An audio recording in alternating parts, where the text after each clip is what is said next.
تراہم رکعن سجدن، یہ ٹھیک ہے، لفظی معنی تو اس کے آئیں گے رکوع میں اور سجدے میں۔ یہ تمام جو پروسیس ہوا ہے اس نظام کو قائم کرنے کا، یہ تدریجی تھا، جیسا کہ اس مثال میں کہا گیا ہے، وہ کھیتی کے پودے کی مثال، فصل کی مثال، کہ بتدریج وہ ایک کونپل سے بڑھتا ہوا آگے جاتا ہے۔ یہ نظام قائم کرنے کے اندر ابتدائی دور میں جو پروگرام اس کا دیا جائے گا وہ ایسا ہوگا کہ وہ منتہا تک پہنچنے کے بعد اس کی اور کیفیت ہوگی۔ ابتدائی ٹریننگ کا زمانہ جسے آپ کہتے ہیں، یہ وہ زمانہ ہوتا ہے کہ جس میں وہ قوانین اپنی مکمل شکل کے اندر ابھی نافذ نہیں ہوتے۔ اس کی شکل ایسی ہوتی ہے کہ اس ماحول کے اندر بھی ان کے اوپر عمل ہو جائے۔ نبی اکرم صلی اللہ علیہ وسلم کی 13 سالہ مکے کی زندگی جو ہے، اس میں آپ دیکھیے کہ کوئی اسلامی نظام قائم نہیں ہوا، اسلامی مملکت قائم نہیں ہوئی، لیکن اس میں ایک جماعت تیار کی گئی، اس ماحول کے مطابق جو قرآن کے قوانین تھے وہ ان پہ نافذ کیے گئے۔ بتدریج یہ چیز یہاں تک پہنچتی ہے۔ یاد رکھیے، یہ جو ابتدائی دور جس میں ابھی پورے کے پورے وہ قوانین یا نظام نافذ نہیں ہوتا، وہ ابتدائی دور کے جو ہوتے ہیں ان کو نافذ کیا جاتا ہے۔ یہ ہے حالت رکوع جسے قرآن نے کہا ہے۔ جھکنا اس میں بھی ہوتا ہے، لیکن جھکاؤ آپ دیکھیں گے سجدے کے مقابلے میں آدھا جھکاؤ ہوتا ہے، اور جب یہ آگے بڑھتا ہے نظام اور اس کے بعد انتہا پہ پہنچتا ہے تو سجدن کی کیفیت ہوتی ہے، پورے کے پورے اس نظام کے آگے جھکے ہوتے ہیں۔ مثال کے طور پر جیسے قرآن نے یہ کہا ہے، پہلی زندگی میں ہے صدقہ اور خیرات اور لوگوں کی غریبوں کی مدد کرنا اپنے اپنے طور پر، یہ سارا دور جو ہے اس میں بھی یہ قوانین نافذ تھے، اپنے اپنے طور پر غریبوں کی، محتاجوں کی، بھوکوں کی مدد کی جاتی تھی۔ یہ نظام ابھی قائم نہیں ہوا ہے، اس کے لیے بھی قرآن میں تاکید آئی ہے، احکام آئے ہیں۔ ان احکام کی پابندی جو کی جاتی ہے، ان کی تعمیل جو کی جاتی تھی، یہ رکوع کی حالت تھی حقیقت میں۔ اب جب آگے چل کر نظام قائم ہوتا ہے تو کہا ہے کہ یسألونک ماذا ينفقون قل العفو، پوچھتے ہیں تجھ سے یہ کہ کتنا کچھ ہم دے دیں دوسروں کے لیے، کہا کہ تمہاری ضرورت سے جتنا زائد ہے سب کا سب دے دو۔ یہ سجدے کی حالت ہے۔ یہ ان قوانین کے انتہائی یا منتہا جو درجہ ہے، یہ اس میں جھکنے کی کیفیت یہ ہے۔ تو بتدریج جب یہ نظام قائم ہوگا، اس میں رکوع کی حالت بھی ہوگی، اس میں سجدے کی حالت بھی ہوگی۔ تراہم رکعن سجدن، اب آیا اس جماعت کا یا اس نظام کا پروگرام، یبتغون فضلا من اللہ ورضوان۔ کیا بات ہے دو لفظوں کی عزیزان من، پورے کے پورے نظام کا نچوڑ نقشہ دو لفظوں میں قرآن نے سمو کے رکھ دیا، فضل من اللہ۔ فضل کا لفظ ہی یہ جتنے سامان زیست مادی طور پہ جن کی ضرورت ہوتی ہے، زندگی کی ضرورتیں جتنی بھی ہوتی ہیں، انتظامات کے لیے جو سامان مہیا کرنا ہوتا ہے، وہ سارا فضل کے لفظ کے اندر آتا ہے عربی زبان میں، کہ یہ بھی ساتھ کرتے ہیں۔ اب یہ جو ہے تلاش معاش، حصول رزق، کسب معاش، یہ تو ہر طریق سے ہو سکتا ہے، جائز بھی ناجائز بھی۔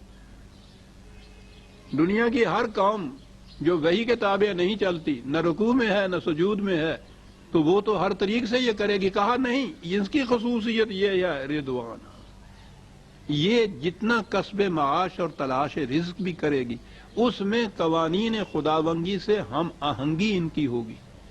یہ رضوان کے معنی رضا، میں نے پچھلی دفعہ بھی عرض کیا تھا، خدا کی رضا مندی یا رضا جوئی یا خدا کو اپنے خدا کو منا لینا جو بات ہے، یہ وہ بات نہیں ہے۔ معاذ اللہ خدا روٹھا ہوا نہیں ہوتا جس کے منانے کی ضرورت ہوتی ہے۔ رضوان کے معنی ہوتا ہے کسی دوسری چیز کے ساتھ ہم آہنگ ہو جانا، کوئنسائڈ ہو جانا اس کے ساتھ۔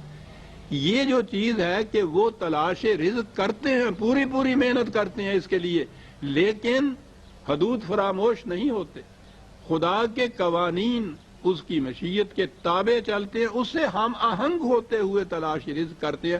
اب یہ فرق ہو گیا، باقی دنیا کی تلاش رزق میں اور اس جماعت کی تلاش رزق کے اندر یہ جائز اور ناجائز کی تفریق کو ہر وقت ملحوظ رکھتی ہے۔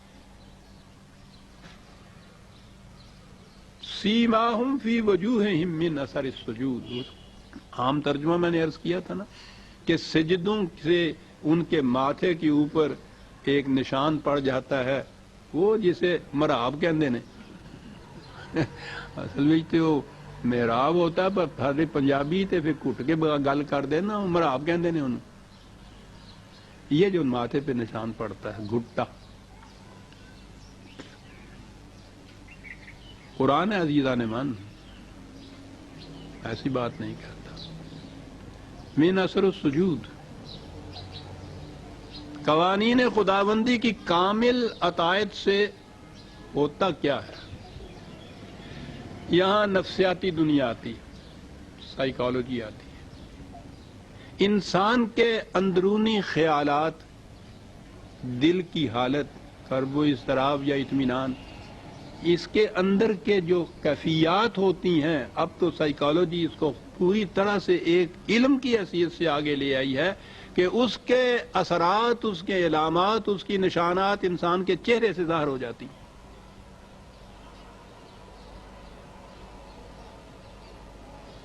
آپ کو پتہ نہیں اس کا تجربہ ہوا نہ ہوا کہ یہ درویش تو اپنی ذات بتاتا ہے۔ ایسے ایسے فرقوں سے واسطہ پڑا جن کے دلوں کے اندر بغض اور عداوت اور نفرت کی آگ ہر وقت جلتی رہتی تھی، سینکڑوں ہزاروں میں ایک کھڑا ہو تو پہچانا جاتا تھا کہ یہ وہ ہے۔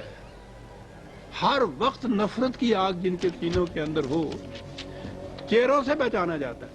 اور چھوڑ دیجئے اس لمبی بات کو، تو غصے میں، خوشی میں، طمانیت میں، عدم اطمینان میں، حسد اور رشک کے اندر، یہ تو انفرادی طور پہ بھی آپ دیکھ سکتے ہیں کہ زبان سے وہ کچھ نہ کہے، وہ چہرے کے اوپر اس کے نشانات، اس کی علامات ایسی حویدہ ہوتی ہیں کہ تحریر وہ کچھ نہیں بتا سکتی جو وہ علامتیں بتا سکتی۔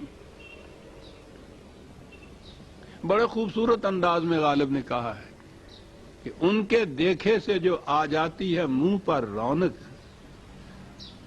وہ سمجھتے ہیں کہ بیمار کا حال اچھا ہے۔ بڑا عجیب، ان کے دیکھے سے جو آ جاتی ہے منہ پر رونق، یہ کیا چیز ہے؟ دل کے اندر ایک کیفیت پیدا ہوتی ہے،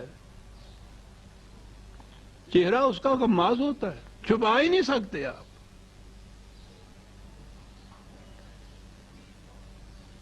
قوانین خداوندی، اس کی مشیت، اس کے نظام کی اطاعت سے، اس کے مطابق زندگی بسر کرنے سے، قرآن کہتا ہے کہ الا بذکر اللہ بتطمئن القلوب، اس سے قوانین خداوندی کو ہر وقت سامنے رکھنے سے دل کی حالت ایک طمانیت کی ہوتی ہے، سکون کی ہوتی ہے، اطمینان کی ہوتی ہے۔ اور جب قلب کی حالت، دل کی حالت سکون و اطمینان کی ہو اور مستقلاً یہ کیفیت ہو، تو چہرہ تو اس کے لیے لکھی ہوئی ایک تحریر ہو جائے گا صاحب۔ سیماہم فی وجوہہم من اثر السجود، ان قوانین خداوندی کی کامل اطاعت سے دل کی جو کیفیت ہے، اس سے اس کے لیے ان کے چہرے غماز ہو جاتے ہیں، نظر آ جاتا ہے کہ کس قدر اطمینان بخش قلب کا یہ چہرہ ہے۔ یہ جو چیز ہے نا کہ وہ اس سے پہچانے جاتے ہیں، یہ میں نے عرض کیا، قرآن سمجھنے کا طریقہ یہ ہے کہ ایک جگہ جو بات کہی جائے، دوسری جگہ دیکھیے کہ کہیں اور تفسیر آئی ہے، اور قرآن کا دعویٰ ہے کہ وہ اپنی ہر بات کی تشریح دوسرے مقام پہ کر دیتا ہے۔ چھوٹی سی ایک آیت ہے، 83/24، 83/4، اہل جنت کے متعلق، نہیں 4 نہیں، 83/24، 24، 83/24، اہل جنت کی بات ہو رہی ہے۔ اہل جنت کی بنیادی یہ تو یہ ہے کہ اطمینان قلب، سکونت حاصل ہوئی، فریب نہیں، خود فریبی نہیں، اطمینان میں اور خود فریبی میں بڑا فرق ہوتا ہے۔ وہ ایسا ہی ہوتا ہے جیسا کہ فطری طور پر انسان کو صحت میں نیند آئے اور افیون کھا کے جو نیند لائی جائے، دونوں میں یہ فرق ہوتا ہے۔